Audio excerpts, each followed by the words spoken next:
বিভাগীয় কমিশনার কিন্তু আমাদের সাথে কয়েক দফা বসাবসি করলেন, যেটা বলেছি তার বিপরীত করেছে। আমরা আগামী কালকের মধ্যেই একটা সিদ্ধান্ত নেব যে আমাদের এইটা যদি নগরবাসী এভাবে ভোগান্তি হয় তাহলে আমরা আবারও আন্দোলনে যাব। সোজা যেটা দেখা যাচ্ছে এটা হচ্ছে শেরেবাংলা রোড, যেটা গোল্লামারি থেকে আসলো। গোল্লামারি 4 লেনের যে মাঝখানে দেখা যাচ্ছে আইল্যান্ড। আমরা দাঁড়িয়ে আছি মাঝখানে সৌন্দর্য বর্ধন প্রকল্প যেটা হচ্ছে ঠিক সেই জায়গাটায়। আমরা যদি একটু দেখি যে যানবাহনগুলো যখন দিক থেকে আসে, এইখানে সৌন্দর্য প্রকল্প বর্ধন প্রকল্প যেটা হচ্ছে সেটা এখান থেকে রাউন্ড করার কারণে এই যে দেখা যাচ্ছে যে ওই শেরেবাংলা রোডের মানে গোল্লামারি বা নিরালার দিক থেকে যে গাড়িগুলো আসছে তাদের ডান দিকে টার্ন নিয়ে এসে তারপরে হয় শেরেবাংলা রোডের এইদিকে পাওয়ার হাউসের দিকে যেগুলো যাচ্ছে বা বড় বাজার, এদিকে রূপসার দিকে যে গাড়িগুলো যাচ্ছে বাজার বা কোর্ট এলাকায় যে গাড়িগুলো যাচ্ছে সেগুলোকে এখান থেকে যখনই টার্ন নিতে যাচ্ছে তখন রূপসার দিক থেকে আসা যে গাড়িগুলো, এই গাড়িগুলোর সাথে যখন একটা জট তৈরি হচ্ছে এবং এই জটটা যখন স্থায়ী হয়ে যায়, বিশেষ করে বড় কোনো গাড়ি যখন এখানে আসে, ওই যানজট যখন স্থায়ী হয়ে যায় তখন এটা ঘন্টার পর ঘন্টায় যানজট থাকে, বিশেষ করে সকালে এবং সন্ধ্যার পরে একেবারে রাত 10টা-11টা পর্যন্ত।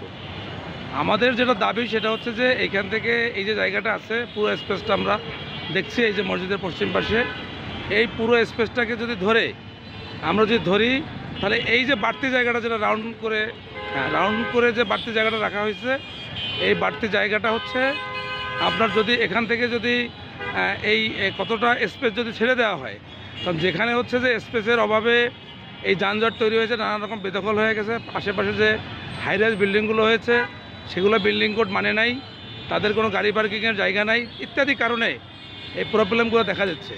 আমাদের কথা হচ্ছে যে যে সময় স্পেসটা রাস্তার বাড়ানো দরকার সেই সময় আমরা বাড়ানোর উদ্যোগ না নিয়ে আমরা কি করছি যে এই জায়গাটা স্পেস আরও কমাচ্ছি। এখন স্পেসটা থাকলে যদি এখানে ট্রাফিক ব্যবস্থা যদি সরবরাহ মানে নিশ্চিত করার জন্য যদি কোনো প্রবলেম হয়, সেটা স্পেসটা থাকলে একটা প্ল্যান করা যাবে, কিন্তু আমরা যদি স্পেসটা বন্ধ করে দিই তাহলে তো সেই প্ল্যানটাও এখানে করা যাবে না। সেই কারণে আমাদের যে দাবিটা ছিল যে এখানে একটা ট্রাফিক অ্যালাইন করে সেইটার মাধ্যমে এই জায়গাটার যানজটটা ডিরেকশন করা, কিন্তু সেটি না করে সিটি কর্পোরেশনের যে প্রকল্প এই বিউটিফিকেশন প্রজেক্ট, এইটা ঠিকাদার কি করলেন যে অল্প একটু ছেড়ে দিয়ে মাত্র কয়েক ফিট আগের অবস্থায় বলা চলে যে তারা সেই স্পেস নষ্ট করছেন। আমার মনে হয় যে এই বিষয়টা নজরে আনার চেষ্টা করছি আমরা, যে সমস্যার আসলে সমাধান করতে হবে, তা নাহলে এখানে যানজটের যে দুর্ভোগ এটি মারাত্মক। এটি আসলে যারা এখানে যানজটে পড়েন না তারা বুঝতে পারবেন না। আমরা এখানে আজকে আসছি খুলনা নাগরিক সমাজ, আমরা বৃহত্তর খুলনাবাসী, নিরাপদ সড়ক চাই, নিশ্চয় সহ বিভিন্ন সংগঠনের প্রতিনিধিরা। আমরা দেখি এ বিষয়ে একটু নিরাপদ সড়ক চাই নিশ্চয় খুলনা মহানগর সাধারণ সম্পাদক মাহবুবুর মুন্না আছেন, আমরা আন্দোলনের শুরু থেকেই তিনি আছেন, দেখে তিনি কি মনে করেন তার একটু মতামত আমরা নিতে চাই।